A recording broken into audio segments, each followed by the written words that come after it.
वसुदेवसुतं देवं कंसचाणूरमर्दनं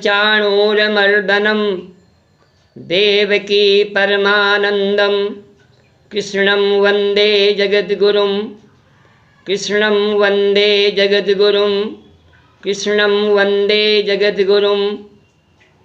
अब व्यास नंदन श्री सुखदेव जी राजा परीक्षित को यदुवंशियों के विनाश एवं भगवान श्री कृष्ण के स्वधाम गमन की कथा सुनाते हुए कहते हैं, अंत में सत्य संकल्प सर्वशक्तिमान सर्वेश्वर भगवान श्री कृष्ण ने जनबल और धनबल आदि विशाल वैभव के कारण मदोन्मत्त हो रहे अपने कुल का संहार उपसंहार करने की इच्छा की, क्योंकि पृथ्वी का भार उतारने के लिए अब इतना ही कार्य शेष रह गया था। संघर्तु मैच्छत कुलम स्थित कृत्य शेषा। एक समय द्वारका के पास ही पिंडारक क्षेत्र में अत्रि, अंगिरा, भृगु, दुर्वासा, नारद आदि ब्रह्मर्षि महर्षि विराजमान थे।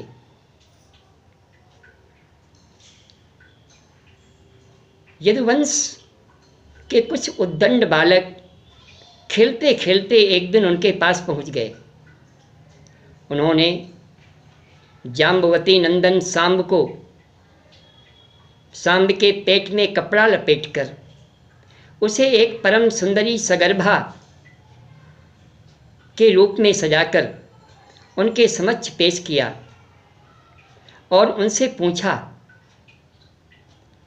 उनसे बनावटी नम्रता के साथ उन्हें प्रणाम करके उनसे पूछा, पप्रच्छुर विनीता विनीतवत।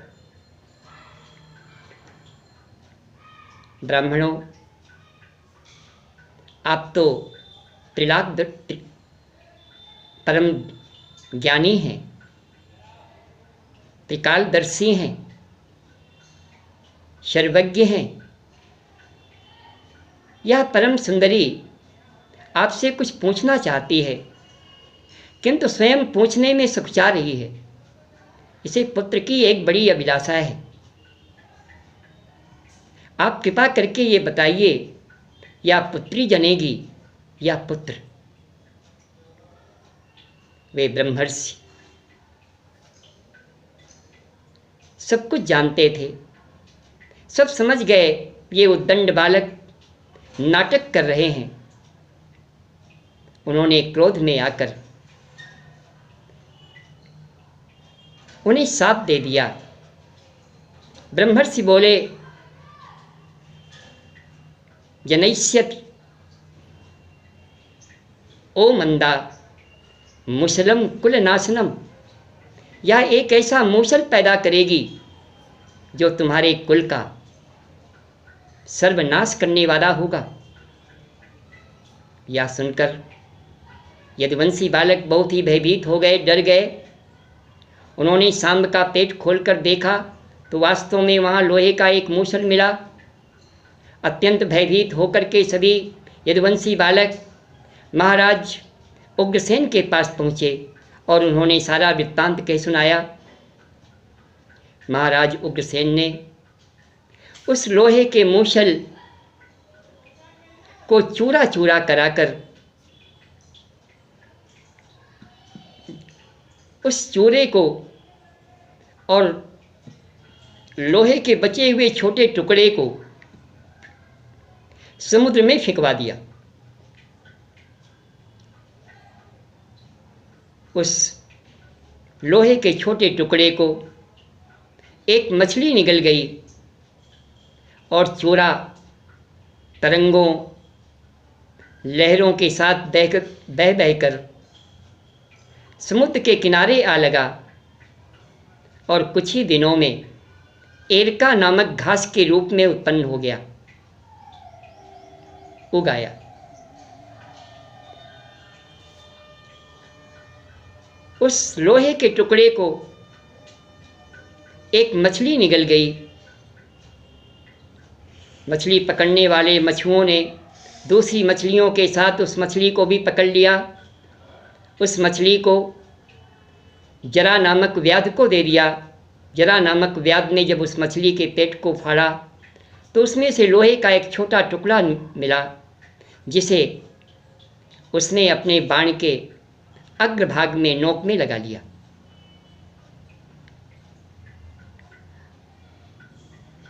अब एक दिन ब्रह्मादि देवता भगवान श्री कृष्ण का दर्शन करने के लिए द्वारका नगरी पधारते हैं। भगवान के दर्शन करके उनकी स्तुति करते हुए और उनसे प्रार्थना की, हे सर्वेश्वर, आप सबको नष्ट करने वाले काल हैं। आपकी गति अबाध है।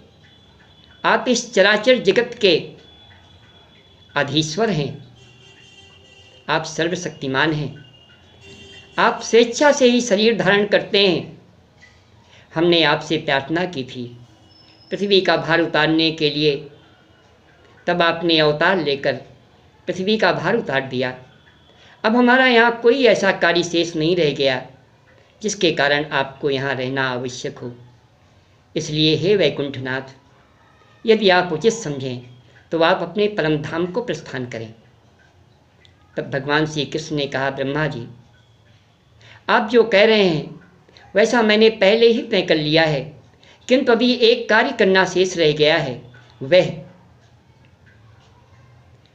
उन्मत्त हो रहे घमंडी उद्दंड यदुवंशियों का विनाश। इस कार्य को पूरा करके मैं स्वधाम गमन करूंगा। द्वारका में तरह तरह के उत्पात होने लगे, अपशकुन होने लगे। भगवान श्री कृष्ण के परम सखा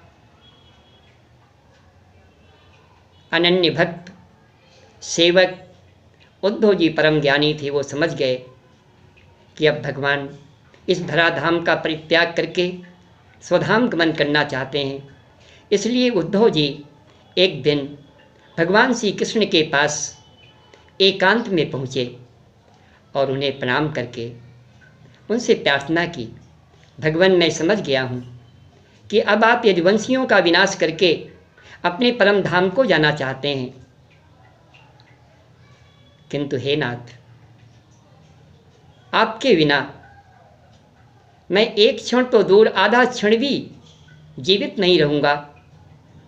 मुझे आपका वियोग सहन नहीं हो सकेगा। मुझे भी अपने साथ अपने धाम ले चलिए।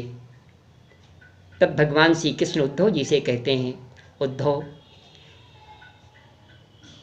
आज के 7वें दिन समुद्र द्वारका को डुबो देगा। मेरे जाने के बाद इस पृथ्वी के सारे मंगल नष्ट हो जाएंगे। कुछ ही दिनों में कलयुग का बोलबाला हो जाएगा। इसलिए तुम अपने सभी स्नेह संबंध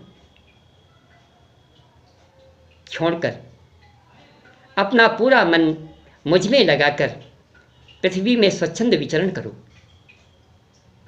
तब उद्धव जी भगवान श्री कृष्ण से तत्व ज्ञान, ब्रह्म ज्ञान, आत्मज्ञान प्राप्ति की इच्छा व्यक्त करते हैं। तब भगवान श्री कृष्ण अपना अंतिम उपदेश ब्रह्म विद्या का संपूर्ण रहस्य भागवत धर्म का उपदेश करते हुए उद्धव जी से कहते हैं, न साधयत माम योगो न सांख्यम धर्म उद्धव न स्वाध्यायस्तपस्त्यागो यथा भक्तिर्ममोर्जिता। उद्धव, मैं तप, योग, तपस्या, ज्ञान, विज्ञान किसी भी धार्मिक अनुष्ठान से प्राप्य नहीं हूँ, साध्य नहीं हूँ। मुझे प्राप्त करने का एकमात्र उपाय है, एकमात्र साधन है अनन्य भक्ति। अनन्य भक्ति से ही मुझे प्राप्त किया जा सकता है। मन के संबंध में चर्चा करते हुए भगवान श्री कृष्ण उद्धव जी से कहते हैं, जो व्यक्ति अपने मन में निरंतर विषयों का चिंतन करता रहता है,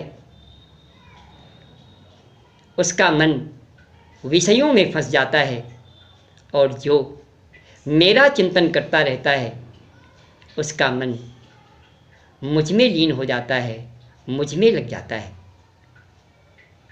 विषयान ध्यायतश्चित्तं विषयेषु विसज्जते मामनुस्मरतश्चित्तं मय्येव प्रविलीयते।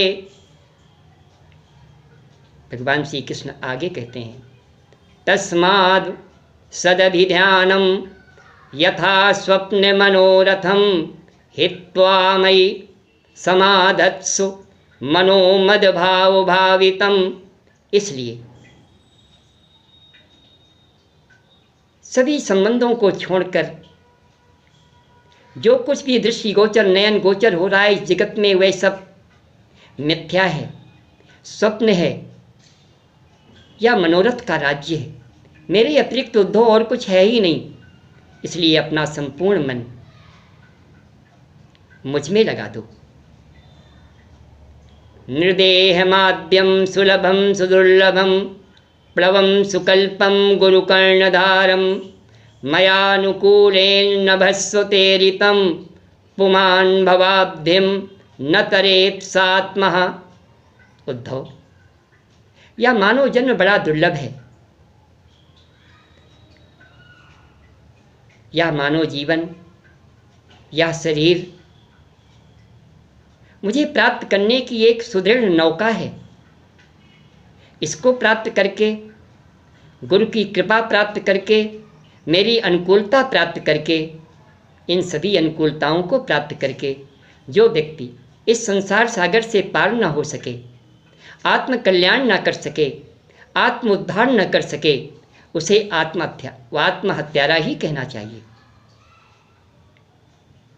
इसलिए उद्धव, व्यक्ति के विवेक और चतुराई की पराकाष्ठा इसी में है कि इस नष्ट होने वाले असत्य शरीर से मुझ अविनाशी सत्य तत्व को प्राप्त कर ले। इस प्रकार भगवान ने ब्रह्म विद्या का संपूर्ण रहस्य विस्तार से उद्धव जी को समझाया है। भागवत धर्म का उपदेश करने के पश्चात भगवान उद्धव को आदेश देते हैं कि अब तुम बद्री वन में चले जाओ और वहाँ मेरा चिंतन करते हुए, मेरे द्वारा उपदिष्ट भागवत धर्म के अनुसार जीवन जीते हुए मेरा चिंतन करो और अंत में तुम मुझे ही प्राप्त होगे। भगवान के ऐसा आदेश देने पर उद्धव जी भगवान की परिक्रमा करके, उन्हें प्रणाम करके, नेत्रों से आंसुओं की झड़ी लगी हुई है, उनके नेत्रों से आंसू बह रहे हैं। भगवान की चरण पादुकाएं अपने सिर में रखकर भगवान श्री कृष्ण को बार बार प्रणाम करके उद्धव जी बदरिकाश्रम के लिए प्रस्थान किया और भगवान का चिंतन करने लगे। अंत में परम गति को प्राप्त किया। अब राजा परीक्षित सुखदेव जी से प्रश्न करते हैं कि महाभागवत उद्धव जी के जाने के पश्चात भगवान ने द्वारका में क्या लीला रची और उन्होंने अपने अद्भुत श्री विग्रह को किस प्रकार अंतर्धान किया। तब सुखदेव जी कहते हैं, आकाश में, पृथ्वी में, अंतरिक्ष में हो रहे बड़े बड़े भयंकर उत्पातों को देखकर भगवान श्री कृष्ण ने एक दिन सुधर्मा सभा में यदुवंशियों से कहा, अब यहाँ रहना उचित नहीं है, इसलिए अब हम लोग परम पवित्र प्रभास क्षेत्र में चलते हैं। भगवान की बात का अनुमोदन करते हुए सभी यदुवंशी भगवान के साथ प्रभास क्षेत्र पहुंच गए। वहां पहुंचकर सभी यदुवंशियों ने भक्ति भाव के साथ शांति पाठ आदि करके सभी मंगल कृत्य किए, किंतु भगवान को तो कुछ और ही लीला करनी थी। उन्होंने कुछ और ही रच रखा था, इसलिए दैव ने उनकी बुद्धि हर ली और वे लोग मैरेयक नामक मदिरा का पान करके आपस में लड़ने झगड़ने लगे। मैरेयक मदिरा का पान करके उन्मत्त होकर सभी यदुवंशी आपसी प्रेम और सौहार्द को भुलाकर एक दूसरे के प्राणों के प्यासे बन बैठे, एक दूसरे को मारने काटने लगे। जब उनके सभी अस्त्र शस्त्र समाप्त हो गए, तब वे लोग एरका नामक घास, ये वही घास थी जिसे ब्रह्मर्षियों के साप के कारण उत्पन्न हुए लोहे के मूसल के चूरे से जो पैदा हुई थी, उस एरका नामक घास को उखाड़ कर एक दूसरे पर मारने प्रहार करने लगे। वह एरका नामक घास उनके हाथों में आते ही वज्र के समान कठोर हो जाती थी, मुदगर का काम करती थी। भगवान श्री कृष्ण ने उन्हें रोकने का प्रयास किया, तब वे लोग भगवान श्री कृष्ण और बलराम जी को भी मारने के लिए दौड़ पड़े। अंत में उस एरका नामक घास रूपी वज्र के प्रहार से सभी यदुवंशी आपस में ही लड़ते झगड़ते हुए विनष्ट हो गए, समाप्त हो गए। भगवान ने जब देखा सभी यदुवंशी नष्ट हो गए, उन्होंने संतोष की सांस ली कि पृथ्वी का रहा सहा बचा खुचा भार भी समाप्त हो गया।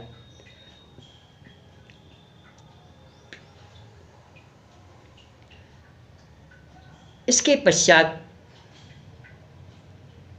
भगवान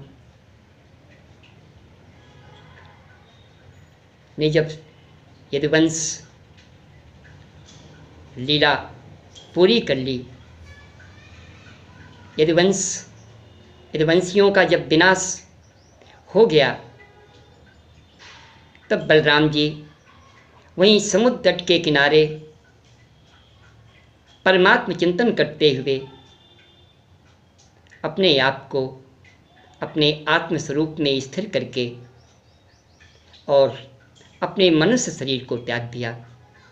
जब भगवान ने देखा कि उनके बड़े भाई बलराम जी परम गति को प्राप्त हो गए, तब भगवान श्री कृष्ण एक पीपल के पेड़ के तले जाकर जमीन पर ही बैठ गए। उस समय भगवान श्री कृष्ण चतुर्भुज रूप में अत्यंत शोभायमान हो रहे थे। भगवान श्री कृष्ण ने अपनी दाईं जांघ पर बायां चरण रखकर वहाँ पर बैठे हुए थे। सुखदेव जी कहते हैं, जरा नामक एक बहेलिया था, उसने दूर से भगवान के लाल लाल तलवे को हिरण का मुख समझकर और बाण चला दिया। उसी बाण, जिस बाण में उसने लोहे के टुकड़े को नोक के रूप में परिवर्तित कर लिया था, अपने उसी बाण से उसने भगवान के तलवे को बींध दिया। ऐसा करने के पश्चात जब वो जरा नामक व्याध बहेलिया भगवान के समीप पहुंचा और देखा शंख चक्र गदा पद्मधारी चतुर्भुज रूप में भगवान श्री कृष्ण को, तब वो रोने लगा और भगवान के श्री चरणों में गिरकर उनसे क्षमा याचना करने लगा। मधुसूदन, मुझे क्षमा कर दीजिए, मैंने अनजान में यह पाप कर डाला, मुझे क्षमा कर दीजिए। अजान्ता कृतमिदं पापेन मधुसूदन क्षन्तुमर्हसि पापस्य उत्तमश्लोकमेन। प्रभु मुझे क्षमा